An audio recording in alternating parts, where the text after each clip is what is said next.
नमस्कार साथियों, आप सभी का चेंज इंडिया पर फिर से स्वागत है। आज हमारे साथ अक्षरा मैम हैं, अपना वो कुछ एक्सपीरियंस शेयर करेंगी। अक्षरा मैम नमस्ते। नमस्ते भैया, नमस्ते। अब पहले आप थोड़ा सा अपना इंट्रोडक्शन दे दीजिए। अच्छा सर, मेरा नाम आरती अक्षरा है और मैं टीचर हूँ। और जिस स्कूल में मैं टीचर हूँ वो ध्यान आधारित स्कूल रहा है, महर्षि महेश योगी का स्कूल है जो महर्षि कॉन्शियसनेस बेस्ड एजुकेशन सिस्टम पर आधारित है। तो टीचर हूँ और कविताएं लिखती हूँ। मेरा खुद का भी एक यूट्यूब चैनल है जिस पर मैं अपने अनुभवों को, जो कि ध्यान की यात्रा के अनुभव हैं, छोटे छोटे उसमें वीडियोज में बनाकर डालती हूँ। और जीवन का यही उद्देश्य है कि ध्यान के द्वारा जो मैंने समझा है, जो पाया है, तो उसको मैं फैला सकूं।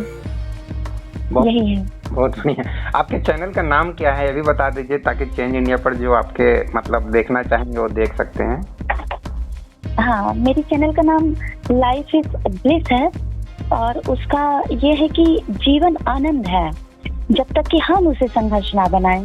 तो इसी को ध्यान में रखते हुए मैंने अपने चैनल का नाम लाइफ इज ब्लिस रखा है। और गागर में सागर नाम से उसमें स्टोरीज भी डलती हैं, कुछ छोटी छोटी 2-2, 5-5 मिनट की बहुत ही प्रेरणादायक स्टोरीज रहती हैं। तो और मेरी जो रचनाएं हैं, मैं कवित्री हूँ, ध्यान करते करते कविताएं लिखने लगी हूँ, तो वो भी उसमें मैं शेयर करती हूँ। तो जो लोग देखना चाहें, सुनना चाहें तो विजिट कर सकते हैं उस पर। बहुत बढ़िया, बहुत बढ़िया। मैडम आपने नाम बताया लाइफ इज ब्लिस, लेकिन लाइफ सौरो गौतम बुद्ध ने कहा है और बहुत से लोग इस चीज को बताते हैं कि जीवन दुख है। तो आपके मन में ये लाइफ इज ब्लिस उल्टा कैसे आ गया? नहीं, मेरे मन में भी शुरू में यही था कि लाइफ स्ट्रगल है, लेकिन धीरे धीरे जब मैं ध्यान में उतरी तो मैंने देखा कि दरअसल जो हमारा परम स्वभाव है, जो बेसिक नेचर है, वो आनंद है। लेकिन हमें जीवन इसलिए दुख लगता है क्योंकि हम आधा अधूरा जीवन जीते हैं और जीवन को जीवन की तरह नहीं देख पाने में सक्षम होते हैं, जिसके कारण हमें जीवन दुख लगने लगता है, संघर्ष लगने लगता है। और वो जैसा जीवन हम जी रहे होते हैं वो हमारा ही प्रतिबिंब है। हम जो है भीतर से, वही दरअसल बाहर हैं। तो अगर हम भीतर से सुधर जाएं तो हम बाहर अपने आप सुधर जाएंगे। जैसे जब हमें कोई रोग होता है तो हम लोग क्या कहते हैं कि अंदर से सफाई करो।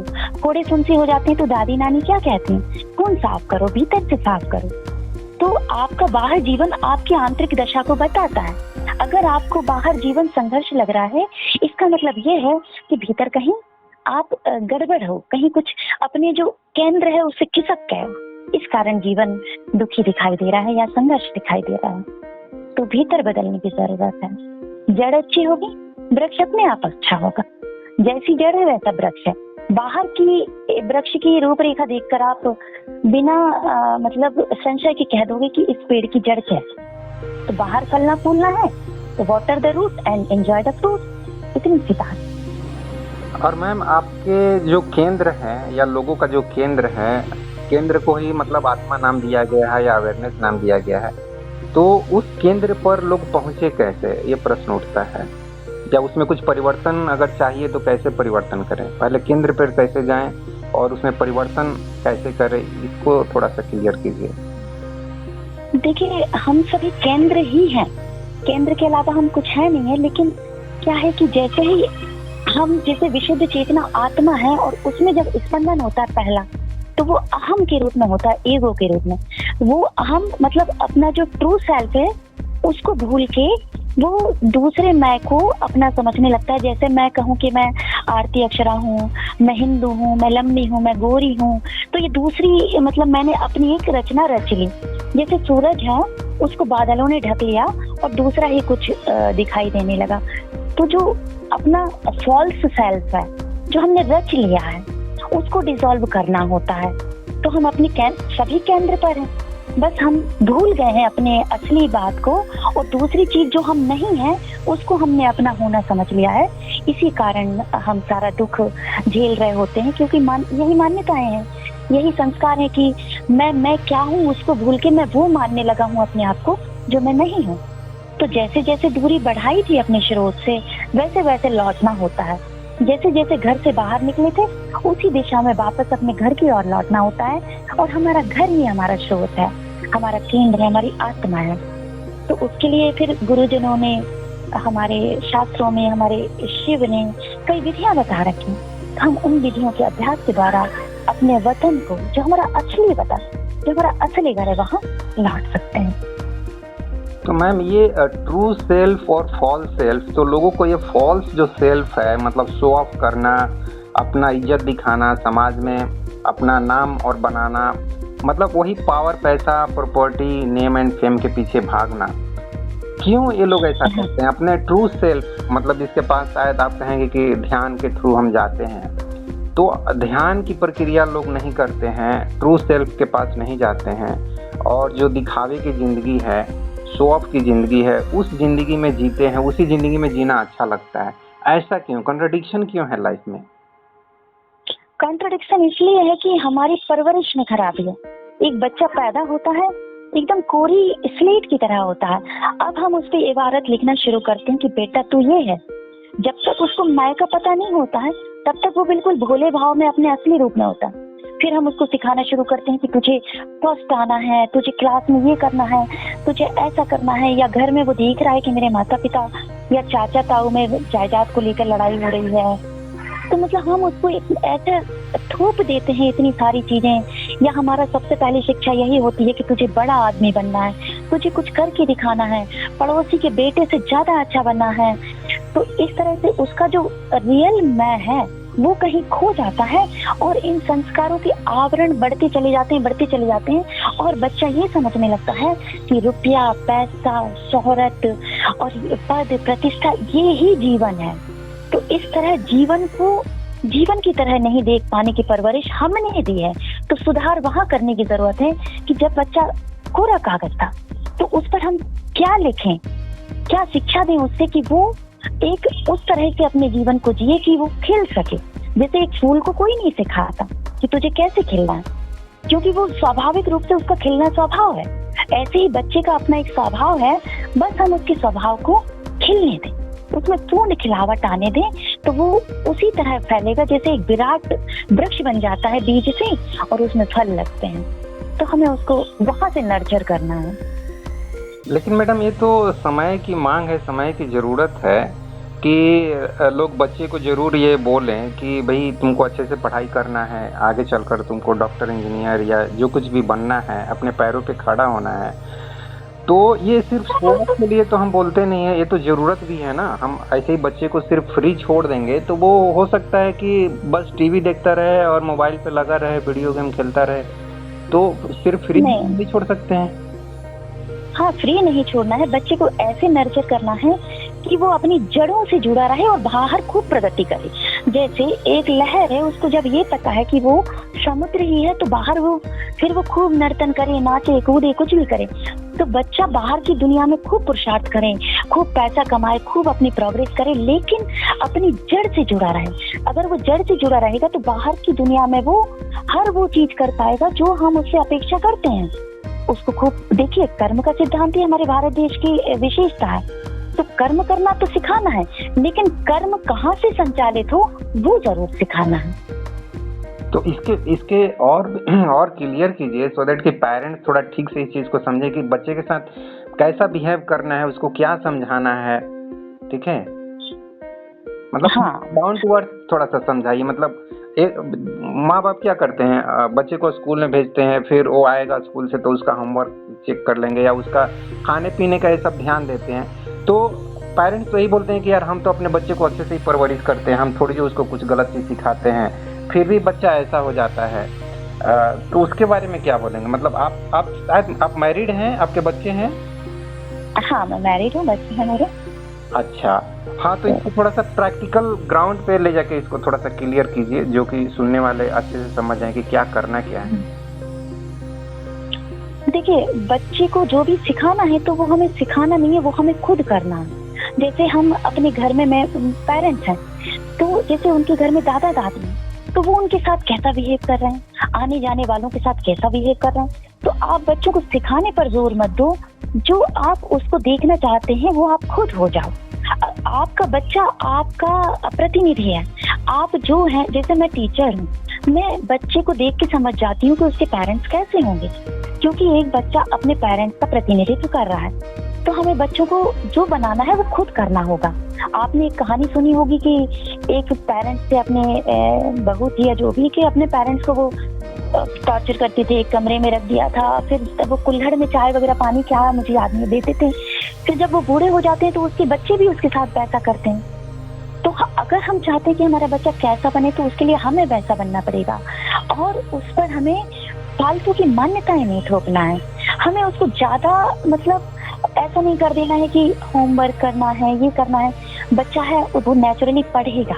एक बीज को हमें केवल एक भूमि तैयार करना होती है। जब उसकी भूमि तैयार हो जाती है तो बीज अपने आप होगा, बस हमें उस पर निगाह रखना होती है। जैसे हमने एक बीज डाल दिया तो हम क्या करते हैं, ये देखते हैं कि भाई उसको कितनी धूप चाहिए, कितनी छांव चाहिए। फिर थोड़ा सा वो अंकुरित हुआ तो उसको हमें जानवरों से बचाना है, तो हमने छांव उसको आड़ कर दी। बाकी का काम तो नेचुरली हो रहा है, क्योंकि जो ज्ञान है वो सिखाने की चीज है। ज्ञान चेतना में निहित है। कहते हैं कि ज्ञानम चेतनायाम निहितम। तो बच्चों को हमें ऐसी परवरिश देना है कि उसकी चेतना का विकास हो। जब चेतना का विकास होगा तो चेतना है सतोगुणी। जब सतोगुणी चेतना में स्थित होगा बच्चा, तो उसके द्वारा जो कर्म होंगे वो सत्व से परिपूर्ण होंगे, और जब सत्व से परिपूर्ण कर्म होंगे तो नेचुरली वो सबके लिए ही आनंददायक होंगे। अब वहां से फिर वो क्या होगा, वो सब करेगा जो आप उसको देखना चाहते हो। जब आप उस चेतना से संचालित हो जो सतोगुणी है, तो वहां ना हिंसा है, ना वहां किसी के प्रति क्रोध है, ना ईर्ष्या है, ना बुराई है।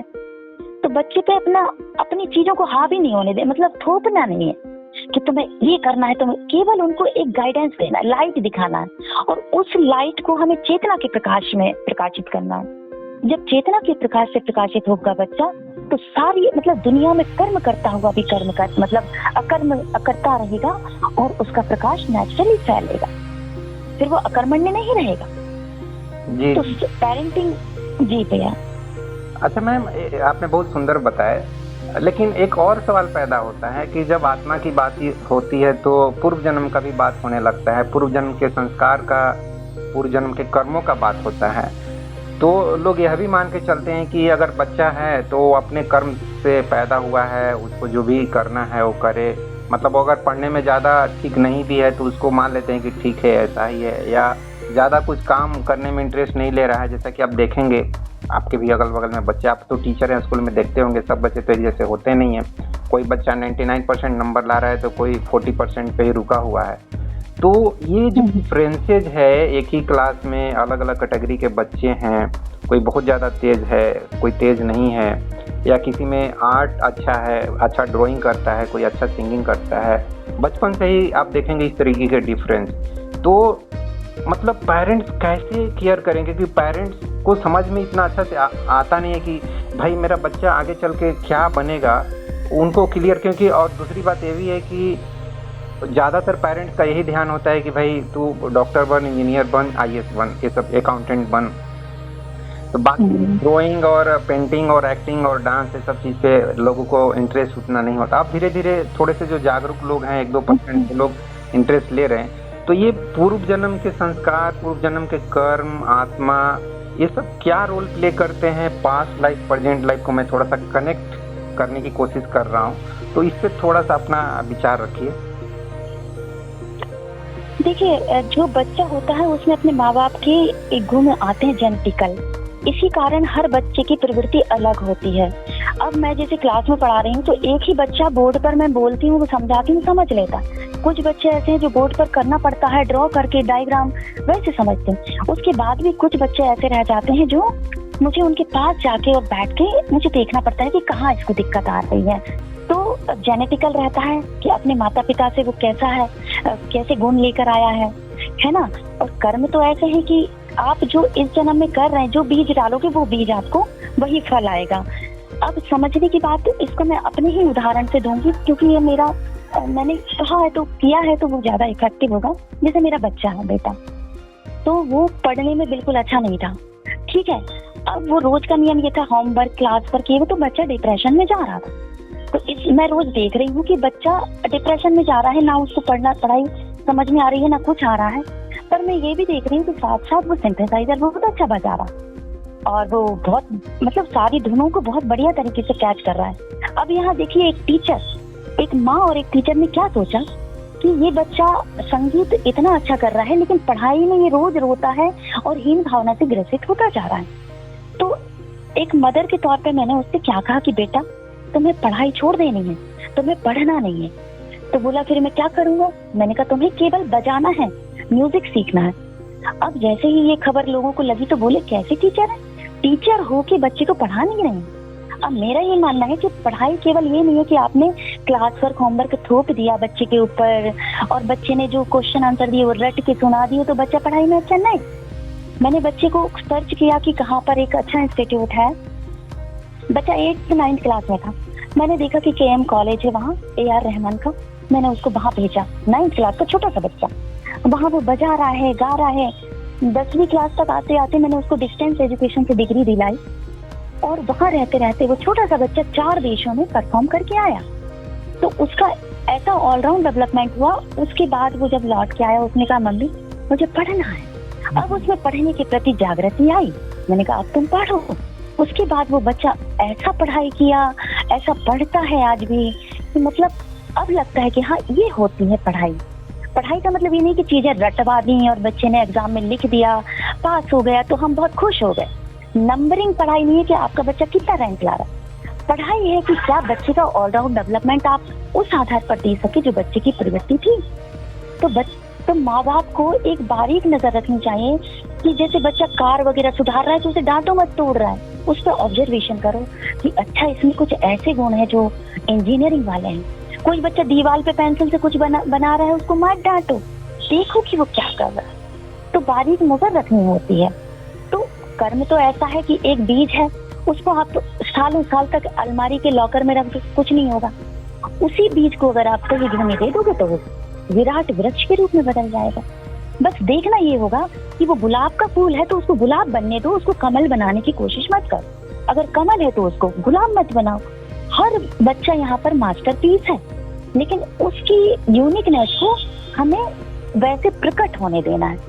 इस ब्रह्मांड में हर चेतना की अपनी एक विशिष्ट अभिव्यक्ति है, हमें उसको अभिव्यक्त होने देने का अवसर देना है।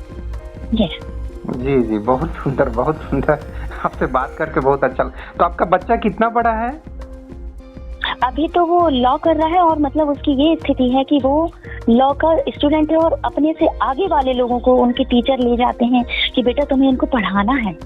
तो इतना बढ़िया इंग्लिश, इतनी स्टैंडर्ड इंग्लिश, क्या तू पियानो बजाता है? तो क्यों बजा पा रहा है? क्योंकि मैंने खोखली शिक्षा नहीं देने दी उसको। एजुकेशन सिस्टम में बहुत सुधार की जरूरत है।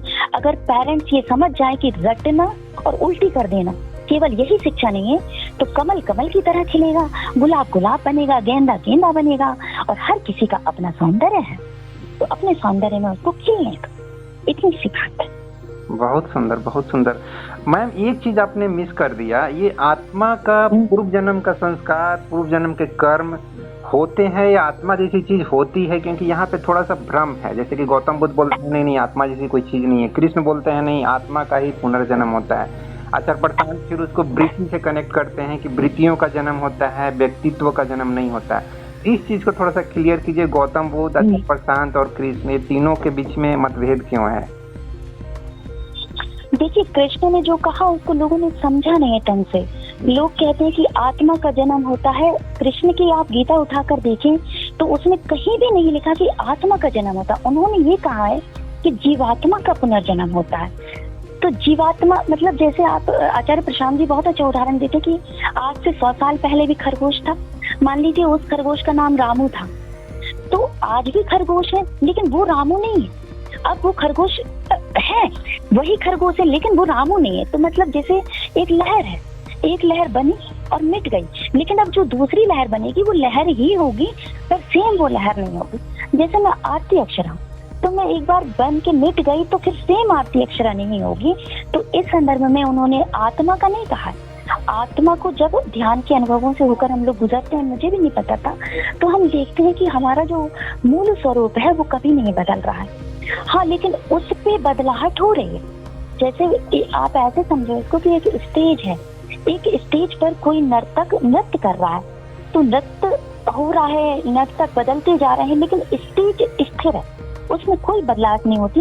तो उसी को कृष्ण ने कहा है कि आत्मा है कि एक स्थिर आधार है जिस पर सारी गतिविधियां चल रही हैं, क्योंकि गतिविधियों को चलने के लिए कोई ठोस आधार चाहिए जो नहीं बदलता।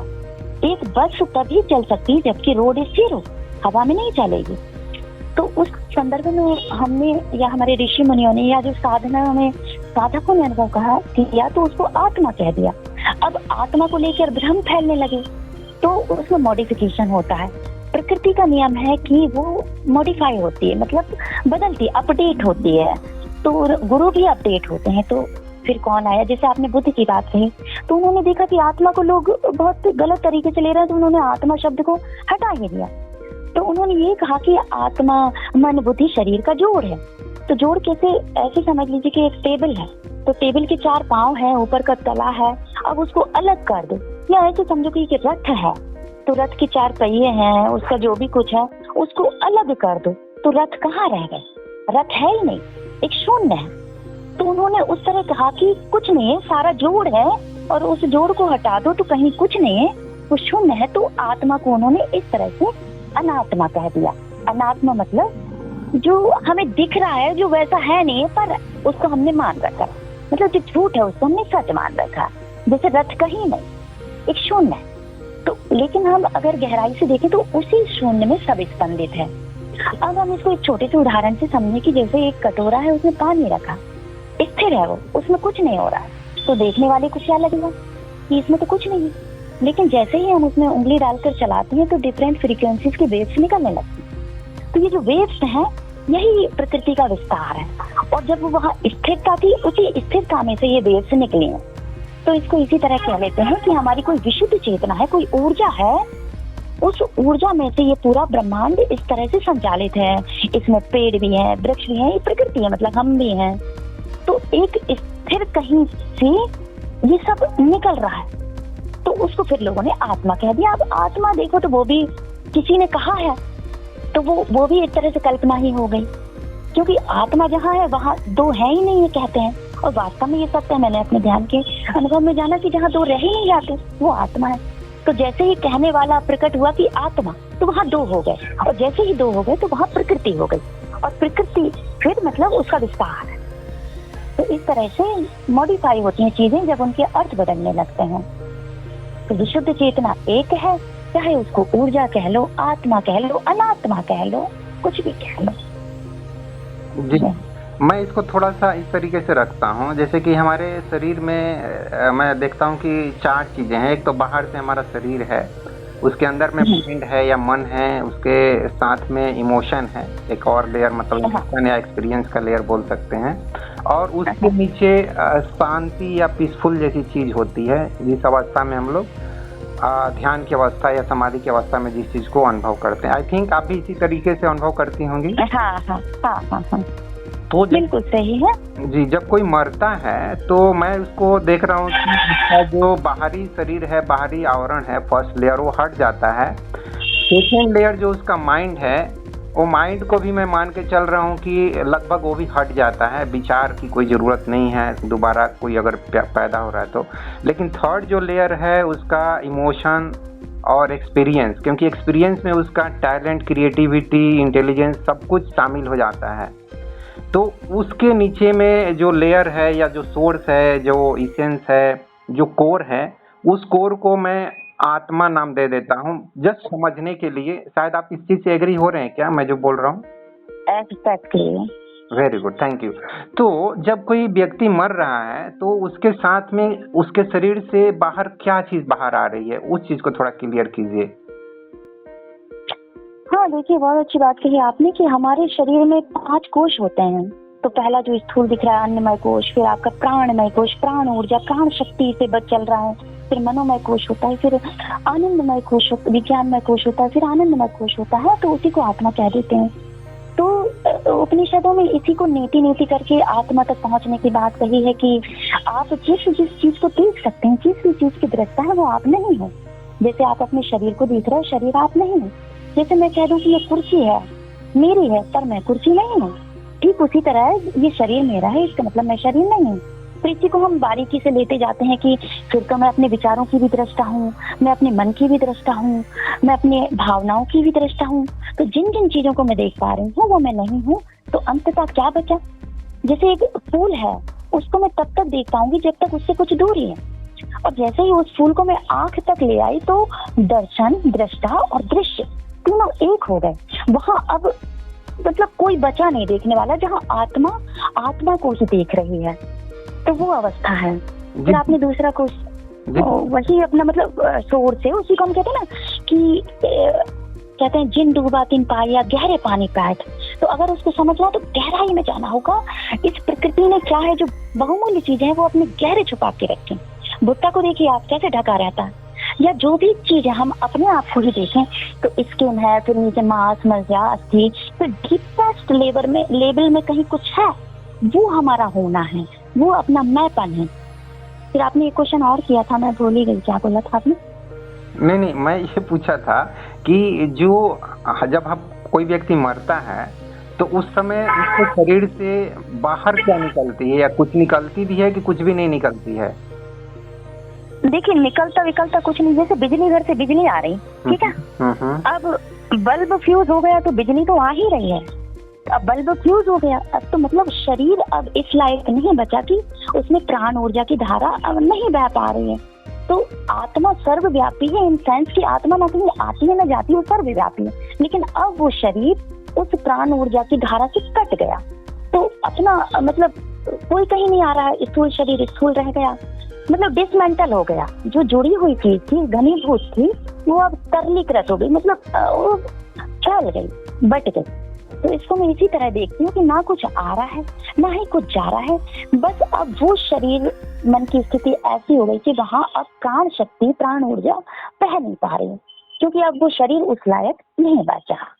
ठीक है, आप इस तरीके से इस चीज को देख रही हैं, मैं इसको इस तरीके से देखता हूँ कि किसी व्यक्ति के अंदर जो भी समझ है, अनुभव है, इंटेलिजेंस है, वो उसकी आत्मा, मतलब जो उसका कोर है, उस कोर में, कोर इज नथिंग बट एक एनर्जी सोर्स है, एक एनर्जी एलिमेंट है, उस या जिसको जीवात्मा बोल रही हैं, उसमें उसका जो इंटेलिजेंस है, जो अनुभव है, वो उसके साथ में वो शरीर से बाहर निकल जाता है, क्योंकि उसी मतलब, और उसका एक स्पेसिफिक नाम भी दे सकती हैं, जैसे कि आप बोलती हैं कि हम सबकी अलग अलग नहीं होती है, मैं उसको अलग अलग भी बोल रहा हूँ कि किसी एक सर्टेन व्यक्ति से निकल रहा है, जैसे कि समझने के लिए हम मान सकते हैं कि जैसे कि अमिताभ बच्चन जी के अंदर से निकलेगी जो आत्मा, उसके अंदर टैलेंट जो होगा वो एक्टिंग करने का टैलेंट होगा, या लता जी के अंदर से जो आत्मा निकलेगी उसके अंदर जो टैलेंट होगा वो सिंगिंग का टैलेंट होगा। इसी तरीके से आइंस्टीन को ले लेंगे तो उनका साइंटिफिक टेम्परमेंट होगा। तो मैं समझता हूँ हर एक व्यक्ति का उसकी आत्मा पे कोई नाम नहीं है कि ये आइंस्टीन की आत्मा है, ये अक्षरा मैडम की आत्मा है, ये की आत्मा है, ऐसा कुछ किसी का नाम नहीं है।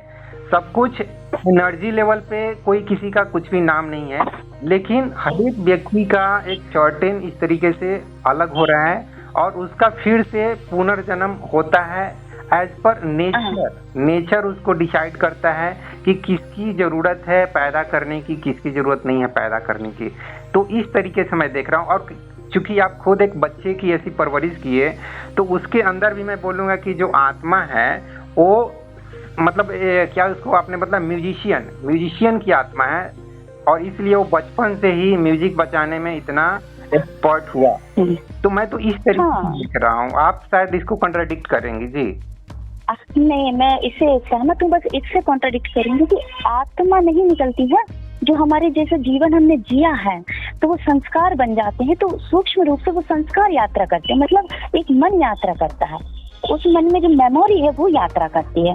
तभी कई बच्चे हम कहते हैं जन्मजात, अरे ये तो जन्मजात ही ऐसा है, हम लोग कहते हैं पूत के पांव पालने में दिख रहे हैं, तो वो मेमोरी जो चिप है, जो डीएनए में हमारा है, वो यात्रा करती है। आत्मा यात्रा नहीं करती है, जो संस्कार हमने जिए हैं वो यात्रा होती है सूक्ष्म रूप से।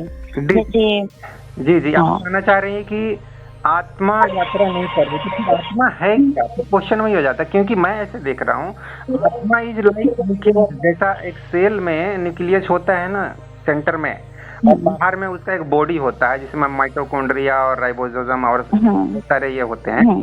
चाहे एटम की ले ले तो एटम में न्यूक्लियस जो होता है वहाँ पे प्रोटॉन होता है, न्यूट्रॉन होता है और बाहर में इलेक्ट्रॉन्स घूमते हैं।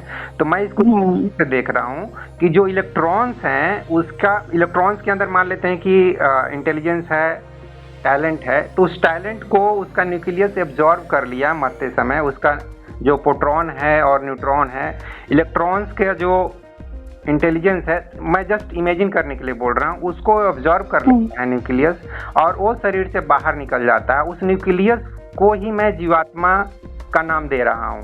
ठीक है, तो ये जो अभी आपके सामने पिक्चर रखा, इस पिक्चर से आप संतुष्ट हैं?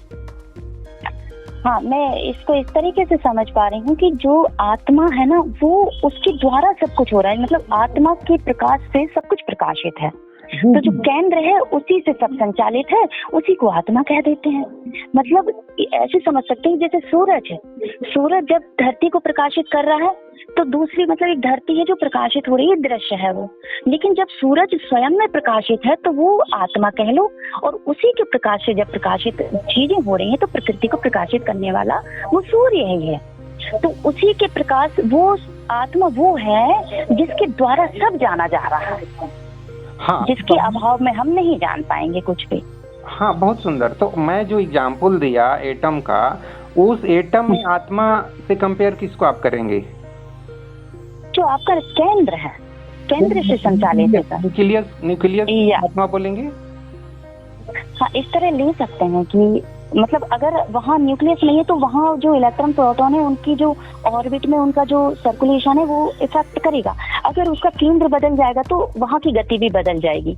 तो अगर बिल्कुल सेंटर पे है तो इलेक्ट्रॉन प्रोटॉन का जो सर्कुलेशन है वो एक अलग तरह से होगा, तो वो ट्रू सेल्फ है उसका। और जैसे ही केंद्र बदलता है तो बाहर की गति भी बदल जाती है, तो वो फॉल्स सेल्फ है। उसी को हम जीवात्मा कह सकते हैं। ठीक है, ट्रू सेल्फ और फॉल्स सेल्फ का भी ठीक है, उसको हटाते हैं। अभी मैं ये बोल रहा हूँ कि आप न्यूक्लियस को एज ए सोल कंसीडर आप कर रही हैं, करेक्ट ना? इस कॉन्सेप्ट में अगर तो हाँ, कर सकते हैं। उसको इमोशन एंड इंटेलिजेंस के रूप में ले सकते हैं।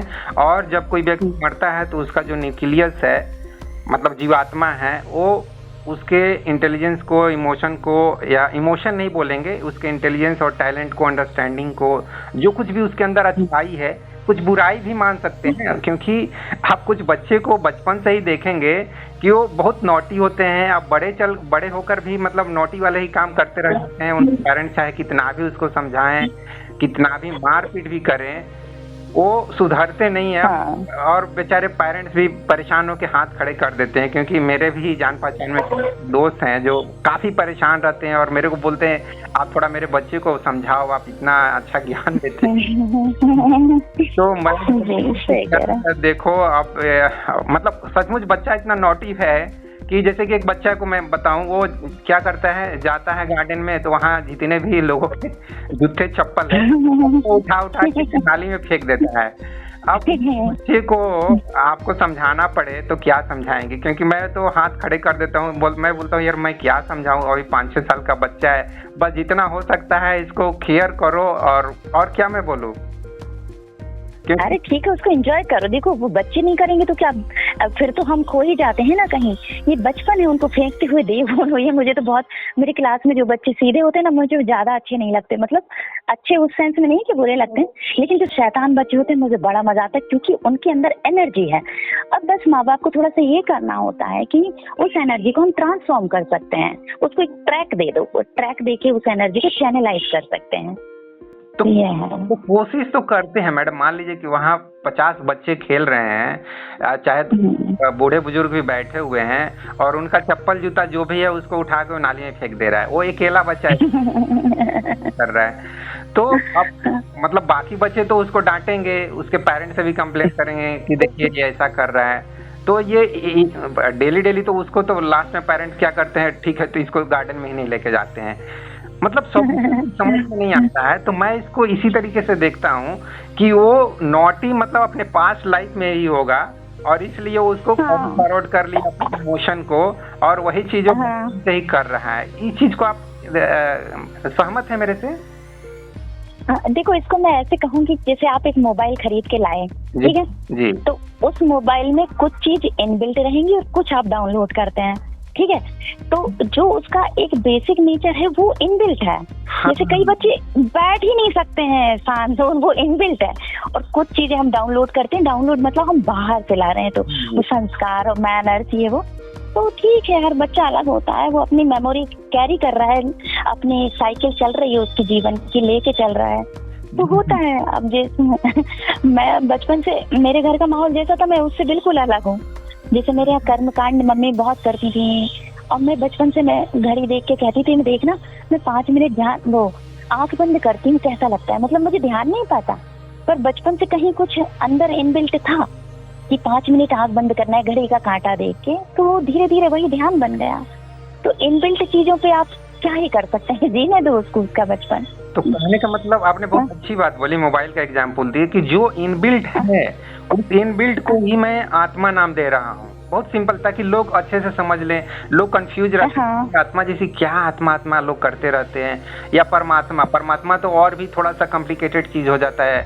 आत्मा तो कुछ समझ में आती है, क्योंकि हम बोल देते हैं कि यार आप ही आत्मा हो, ठीक है, तो अच्छा मैं ही आत्मा हूँ, हाँ आप ही आत्मा हो, तो थोड़ा सा समझ लेते हैं कि अच्छा ठीक है, मैं भी आत्मा हूँ, उसके अंदर भी आत्मा है, सबके अंदर आत्मा है। तो इस आत्मा को कहने का मतलब जो बाय इन बिल्ट कोई बच्चा जो कुछ भी इसेंस लेके पैदा होता है, जो कुछ भी प्रॉपर्टी गुण धर्म जो भी लेके पैदा होता है, उसकी आत्मा कहेंगे, करेक्ट ना? हाँ, जैसे एक गुलाब की सुगंध है जो, वो उसकी आत्मा है, क्योंकि वो उसकी मतलब लेके आई है, किसी ने डाली नहीं है बाहर से उसमें। जी जी। वो लेके आया है अपने साथ गुलाब की अपनी खुशबू। लेकिन मिट्टी एक ही है, एक ही मिट्टी का रस लेकर गुलाब गुलाब बन जाता है, नींबू नींबू बन जाता है, आम आम बन जाता है। अब आम मीठा है और उसी मिट्टी का रस लेकर नींबू खट्टा है, उसी मिट्टी का रस, तो उस मिट्टी को हम कह सकते हैं कि वो आत्मा है। और ये सब अपने अपने गुण धर्मों के साथ अभिव्यक्त हो रहे हैं। तो मिल वहीं से रहा है, रस वहीं से मिल रहा है, लेकिन अभिव्यक्ति अलग अलग है। यही इस ब्रह्मांड का सौंदर्य है, इसी को प्रकृति कह सकते हैं, यही ब्रह्म की माया है सब कुछ ब्रह्म, लेकिन उसी का विस्तार है सब। तो आपने अच्छा सुंदर एग्जाम्पल दिया। ये जमीन को आपने मिट्टी को बता दिया आत्मा है, ठीक है, उसमें जो सीड है उसको आपने जीवात्मा बोलेंगे, करेक्ट? हाँ। और परमात्मा किसको बोलेंगे? देखो, परमात्मा उसको बोलेंगे जैसे पौधा है वो मिट्टी में है, और मिट्टी और पौधा वो सब किसमें है, किसमें लय है, वो हमारे मैंपन में, उस जिसमें लय है। ये पूरा ब्रह्मांड जिसमें लय है, वो कहते हैं ना कृष्ण के मुझ आत्मा में ही सब लय है। तो वो उसको हम कह सकते हैं कि कोई परम ऊर्जा है, कोई परम शक्ति है जो जिसमें ये सब घटनाएं घट रही हैं। तो उसको फिर हमने एक नाम बोल दिया कि सारी आत्माओं की जो आत्मा है वो परमात्मा है, जो एब्सोल्यूट है, जिसमें कोई मिलावट नहीं है, जो खरा सोना है 24 कैरेट का। तो उसको फिर हमने कह दिया कि जैसे समुद्र है, समुद्र की बूंदें हैं, लहरें हैं, ये हैं वो हैं, सब उसमें सब चल रहा है, उसमें मछली भी है, उसमें सब कुछ है, मोती भी है, लेकिन वो कहाँ है? वो सब समुद्र में है। तो ऐसे ही हम सारी प्रकृति कहाँ लय है, उसको हमने कह दिया कि कोई परम शक्ति है जो जिसकी अध्यक्षता में ये सब घट रहा है, जो परमात्मा नाम दे दिया फिर हमने उसको कि सारी आत्माओं की जो आत्मा है। जैसे मैं अपने बाप की बेटी हूँ, मैं अपने माता पिता की बेटी हूँ, लेकिन मेरे माता पिता के पिता कौन है? तो वो परम पिता। अच्छा। तो हम सबके, या मैं जैसे कि परमात्मा बोलता हूँ, जो भी एग्जिस्ट कर रहा है इस ब्रह्मांड में, जो कुछ भी एग्जिस्ट करता है, जिसको एग्जिस्टेंस हम बोलते हैं, एग्जिस्टेंस को मैं बोलता हूँ कि गॉड है, इस तरीके से बोलते हैं। हाँ, तो जो प्रकृति अस्तित्व दिख रहा है ना, ये जो, तो ये है तो उन्हीं की अभिव्यक्ति। अब जैसे मेरा बच्चा है तो वो मेरी ही तो अभिव्यक्ति होगा। हाँ। तो ये किसी की अभिव्यक्ति है, तो वो बाप है हमारा जिसकी अभिव्यक्ति है, माँ कह लो, बाप कह लो, जननी के मतलब, इसीलिए तो हमने आदि शक्ति नाम दिया है इसको कि कोई है, कोई ऊर्जा है जिससे मतलब जिसकी अभिव्यक्ति है, ये किसी के हस्ताक्षर है, ये वृक्ष, ये फूल, ये चांद, ये तारे, ये सब अपनी ऑर्बिट में घूम रहे हैं, दिन हो रहा है, कहीं कुछ हो रहा है, ये सब उसी की अभिव्यक्ति है। तो किसकी अभिव्यक्ति है? तो क्या नाम दें? तो कह दिया कि कोई एब्सोल्यूट एनर्जी है, वो अभिव्यक्त हुई है ये। जी जी, कहने का मतलब जो यूनिवर्स में या एग्जिस्टेंस में जो सूक्ष्म स्तर की जो एनर्जी है या इंटेलिजेंस है, जो सभी क्रिया विधि के एक्टिविटी के पीछे में कारण है, उस इंटेलिजेंस हाँ को आप, उस अवेयरनेस को या उस आर्ट को आप गॉड का नाम दे रही हैं, परमात्मा का नाम दे रही हैं, करेक्ट ना? हाँ, कह सकते हैं। जी जी, ठीक है अक्षरा मैम, आपसे बात करके बहुत खुशी हुई। इस चीज को मैं हाँ, thank you so much. Thank you so much, बहुत अच्छा लगा, मुझे भी बहुत सारी चीजें आपसे सीखने मिली। I am very very grateful to you thank you. For having me in this platform. Thank you so much.